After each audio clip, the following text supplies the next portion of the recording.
আজকে অর্গাননের ১৫১ থেকে ১৬০টি সূত্রকে নিয়ে আলোচনা করছি। মহাত্মা হ্যানিম্যান ১৫১ নম্বর সূত্রে বলেছেন যে রোগী যদি রোগ সম্বন্ধে কথা বলতে গিয়ে কতকগুলি তীব্র যন্ত্রণার কথা বলে, তখন চিকিৎসক অনুসন্ধান করলে আরও কতগুলো লক্ষণ পাবে। তার দ্বারা একটি পূর্ণাঙ্গ রোগচিত্র পাওয়া যাবে। তিনি ১৫২ নম্বর সূত্রে বলেছেন যে অচির রোগ যত বেশি গুরুতর হয়, ততই তার সুস্পষ্ট লক্ষণগুলি ফুটে ওঠে, যার ফলে সম্পূর্ণ রোগচিত্র ফুটে ওঠে। তখন সদৃশ ওষুধ নির্বাচন করা সহজ হয়ে ওঠে। তিনি তার ১৫৩ নম্বর সূত্রে বলেছেন যে রোগ সারাতে গেলে যে সদৃশ ওষুধ নির্বাচন করতে হয়, সেটা সুস্পষ্ট, একক, অদ্ভুত, বিরল, বিচিত্র এবং অসাধারণ হতে হবে।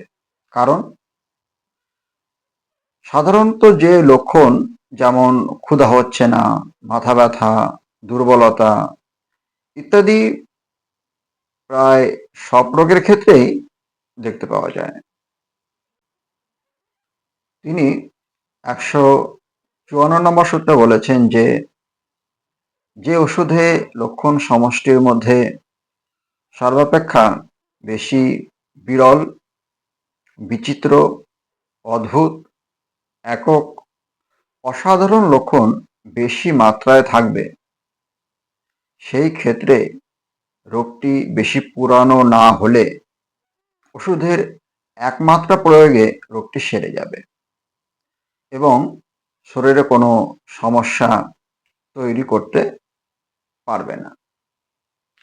তিনি ১৫৫ নম্বর সূত্রে বলেছেন যে সমলক্ষণ সম্পন্ন ওষুধ প্রয়োগের ফলে, অর্থাৎ ওষুধের লক্ষণ ও রোগের লক্ষণের সঙ্গে মিলন করে ওষুধ প্রয়োগের ফলে রোগ লক্ষণের স্থানকে ঠিক রাখে।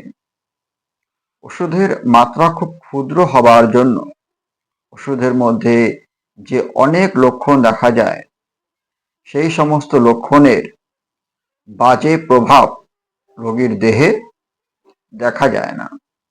কেবল রোগী বুঝতে পারে যে সে ক্রমে আস্তে আস্তে সুস্থ হয়ে উঠছে। হ্যানিম্যান তার ১৫৬ নম্বর সূত্রে বলেছেন যে সমলক্ষণ সম্পন্ন ওষুধ যতই সুনির্বাচিত হোক, যদি তা অল্প মাত্রায় প্রযুক্ত না হয়, তবে যে সমস্ত রোগীগণ অত্যন্ত অনুভূতিশীল, তারা সামান্য কিছু নতুন লক্ষণ দেখতে পাবে।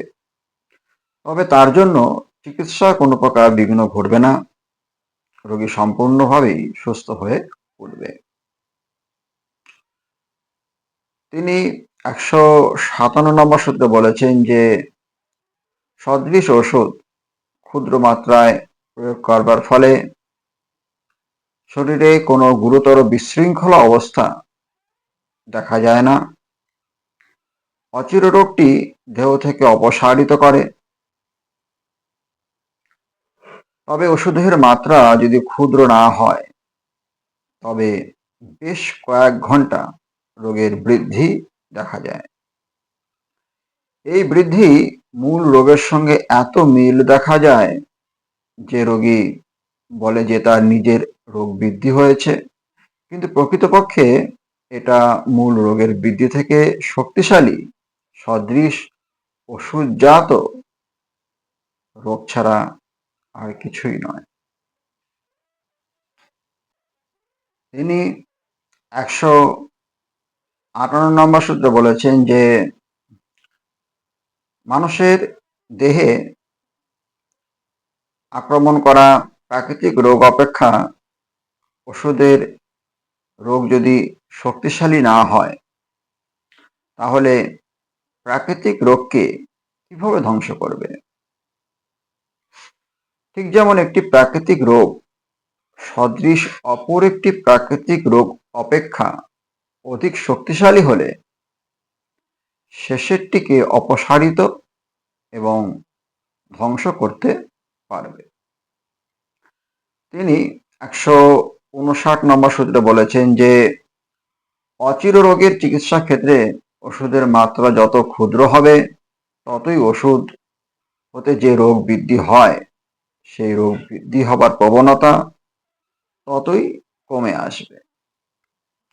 তিনি 160 নম্বর সূত্রে বলেছেন যে হোমিওপ্যাথিক ওষুধের মাত্রাকে কখনোই এত অল্প করা যায় না যেটা থেকে প্রাকৃতিক অচির ব্যাধি প্রভাবিত ও দূরীভূত হয় না। সেই জন্য বোঝা যায় যে সুনির্বাচিত ওষুধের মাত্রা যতদূর সম্ভব ক্ষুদ্র না হলে ওষুধ খাবার পরে কেন প্রথম কয়েক ঘন্টায় ওষুধজনিত রোগ বৃদ্ধি দেখা যায়।